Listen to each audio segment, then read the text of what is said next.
Are you able to think more clearly when listening or when reading? And did you know that the way your brain processes facts and information is largely dependent on whether you've actually read it with your eyes or listened to it with your ears?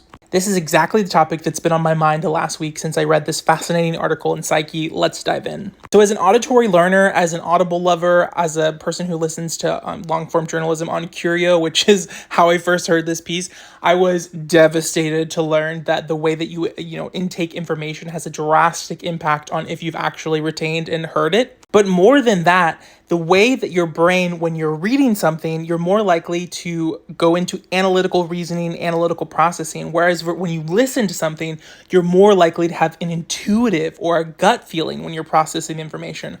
Mind blowing. It says when people think, they can rely on their intuition or they can use a more deliberate analytical thinking process. Intuitions are gut feelings or instincts about something that can swiftly arise in our minds without much effort or reflection. These can be very helpful in situations where people may pass judgment and make decisions quickly. When meeting someone for the first time, people frequently rely on intuition to determine whether they like or can trust this stranger.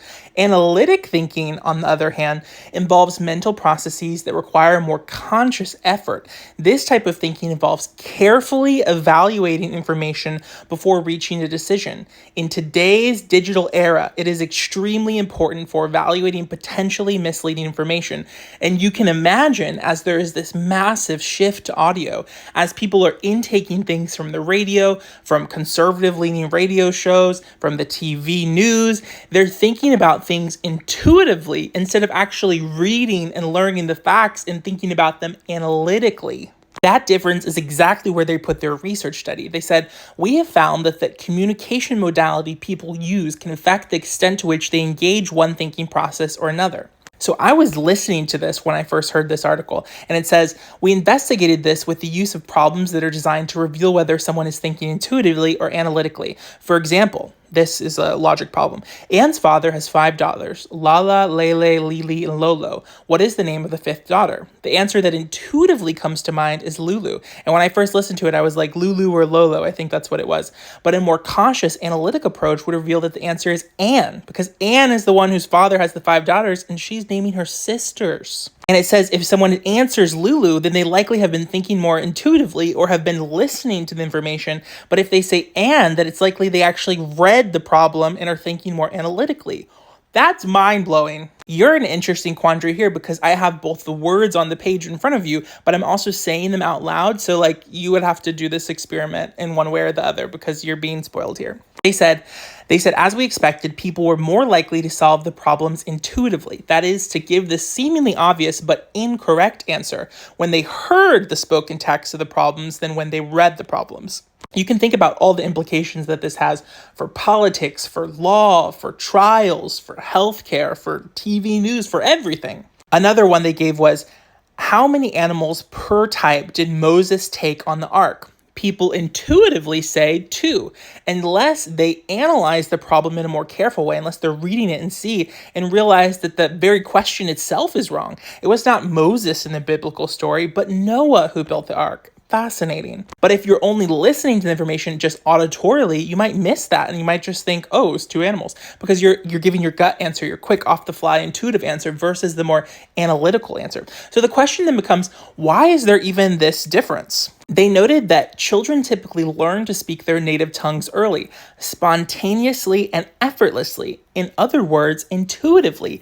In contrast, learning to read is a lot harder and it's less spontaneous. It happens later in a very formal setting and requires a lot of effort and deliberate patience. So hearing language and reading it engage different mental processes from the start of our lives. So it's natural that those processes would then be engaged when we hear information versus when we read information on a page.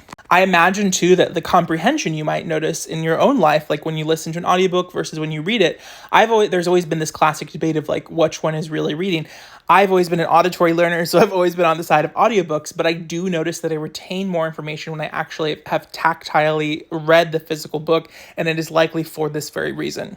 Then again, this article doesn't take into place like people who have mental health conditions or people who are neurodivergent, which, you might be more likely to, as a neurodivergent person, maybe someone with ADHD, to retain things better audibly than you would for written down. So that's obviously like a, expansion pack area.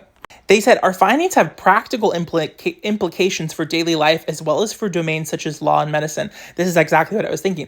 I was really thinking like this could totally impact court cases. And it says, imagine a judge who reads a legal brief or hears the argument presented in spoken form. So like that could totally change how they think about the case or the facts they remember from the case. Also think about conspiracy theorists or cult leaders or people who they're like talking at you and you're like having this intuitive gut reaction to them versus the analytic thing of like, is this person actually speaking facts? Like, let me read a book, let me read a newspaper, let me read a peer-reviewed study and see if like what they're saying is actually true. Are they just, pandering to the populist sentiment that like all of us have in some ways within us? Or is this like an actual like real thing? So then they say, would the judge evaluate the brief differently depending on the modality in which the information is received? That is fascinating. I'm so afraid for like future people who are becoming lawyers, people who are like in law school right now, but just like are on TikTok and like the attention.